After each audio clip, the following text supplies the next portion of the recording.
tahan. Coplok tuh. Kancingnya coplok.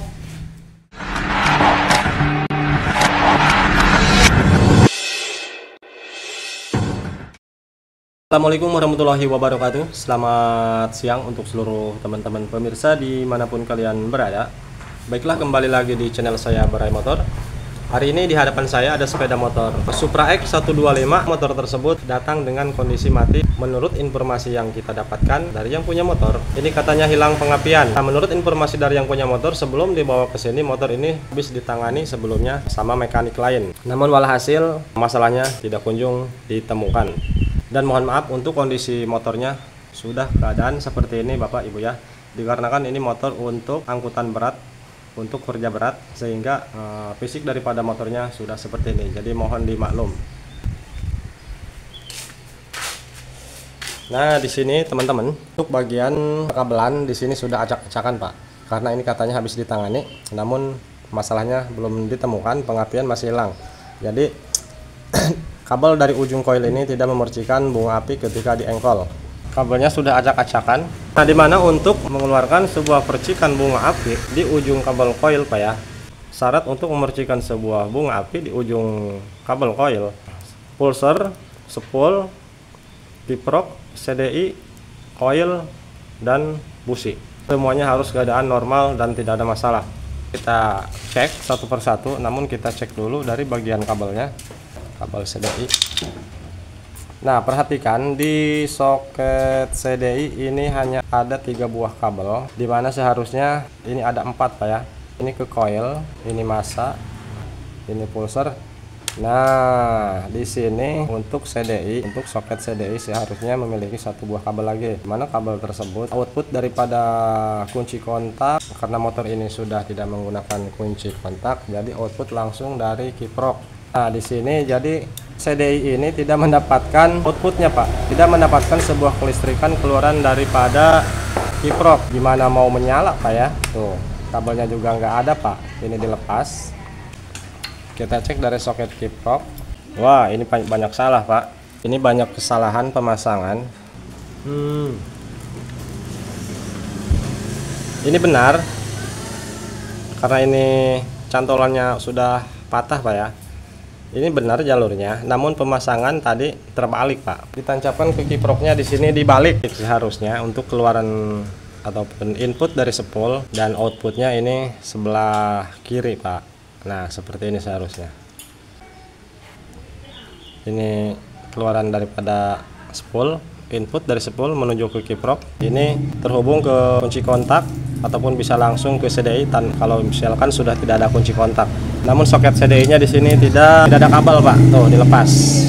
Untuk pinnya, pin yang tengah ini seharusnya output dari keluaran kunci kontak ataupun output dari kiprok, namun kabelnya tuh tidak ada. Ini coil, hanyalah coil, massa, dan pulser. Oke, kita kasih kabel dulu untuk bagian tengah. Setelah kita perbaiki kabelnya, nanti kita cek satu persatu, mulai dari pulser, kiprok, spool, CDI, dan coil. Jelas seperti ini. Kita tancapkan.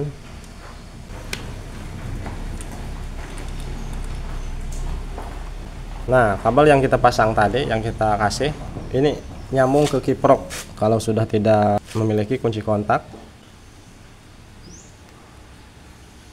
Oke, sekarang kita cek satu persatu komponen yang kita sebutkan tadi: pulser, spool, kiprok, CDI, dan coil. Kita cek satu persatu. Langkah pertama kita cek dari spool. Untuk pengecekan spool kita gunakan tespen DC. Untuk capitan tespen kita capitkan ke bodi ataupun ke rangka. Nah, untuk tespennya kita tempelkan ke bagian yang mau kita cek. Dari spool ini warna putih Pak, keluaran kabel dari spool yang warna putih yang memiliki arus tegangan. Nah, kita cek lalu diengkol Pak. Oke. Yes. Untuk spool menyala. Selanjutnya kita pengecekan pulser. Di mana Pak pulser letaknya? Pulser ada di dalam Pak, sama spool di dalam bagian bak magnet. Kita cari warna kabel. Untuk dari bawaan warna kabelnya tuh warna biru, biasanya biru leres kuning ataupun biru polos. Nah, ini spool, pulser. Kita lihat jalurnya apakah benar ini masuk ke CDI. Nah, test pen tetap kita capitkan ke rangka ataupun ke bodi. Test pennya kita tempel ke kabel yang mau kita cek, yaitu kabel keluaran dari pulser menuju ke soket CDI. Nah, yang ini Pak, kita cek di engkol. Nah, lihat ini berkedip Pak ya. Kalau di engkol ini berkedip untuk pengecekan pulser satu kabel. Oke, untuk spool dan pulser aman. Sekarang kita cek dari kiprok. Output daripada kiprok kita cek. Untuk capitan test pen tetap di ground.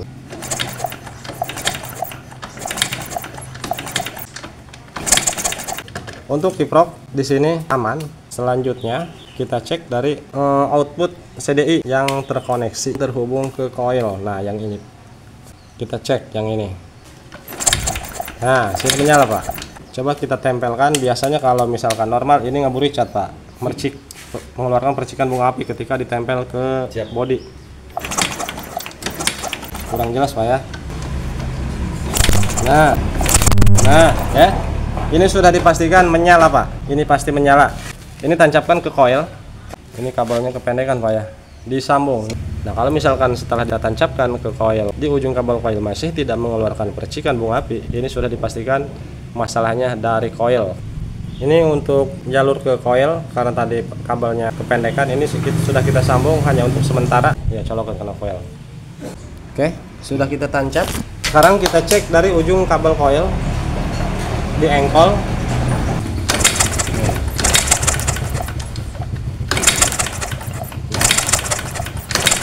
Oke, sekarang kita pasang dulu businya. Kita coba apakah mampu menyala.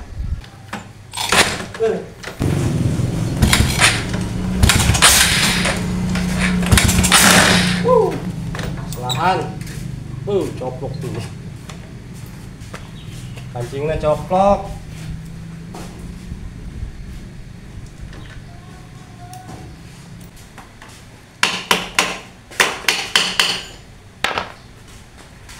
Ini kenapa ini?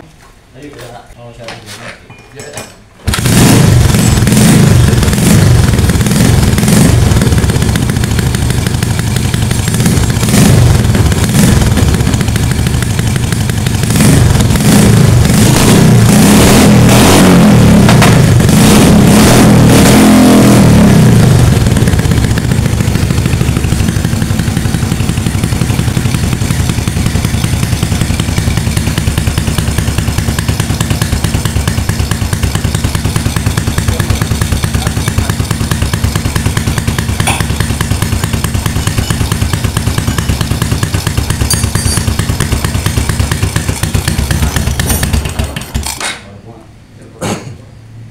Oke teman-teman, untuk motor sudah menyala.